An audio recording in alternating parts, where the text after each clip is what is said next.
وده اللي بيثبته المشهد الاخير، ان هو احتاج لعوامل مساعده، ودي من شطاره ساندرا نشأت ان هي عملت ايه. خلاص انا هنا محتاج ان انت تديني اداء تمثيلي، ان انت بلغت بنفسك عن مراتك في المكان اللي انت خلاص اول مره حبيته بعض كان فيه، اديني اداء تمثيلي. احمد عز عارف عمل ايه يا صديقي في المشهد؟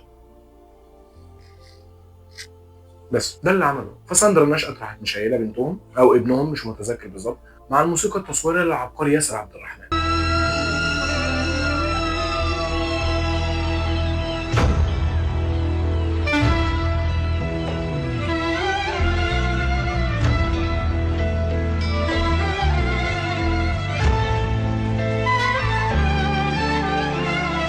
وشكرا، مش عايز اي حاجه تاني. مثل يا عم، ما تمثلش، انا هعمل المشهد حلو. ودي من عبقريه المخرج. اهو انت فين الاداء التمثيلي هنا؟ مفيش. بس تعالى دلوقتي، لا انا مش شايف دوت، انا شايف ممثل بيدي الدور حقه، او مش بيدي الدور حقه لان هم كانوا بيدوا الدور حقه برضه. ممثل عنده حاجه يوريها لي، اللي اخيرا فهم دوت، واتمنى يفضل على كده. مش عمل فيلم مش احسن حاجه، بس خرج بره عبايه كوميديا، خرج بره عبايه الكاركتر. هو محمد سعد. كفايه كفايه كفايه، الله يبارك لك، احنا استنفذنا الضحك عندك كله.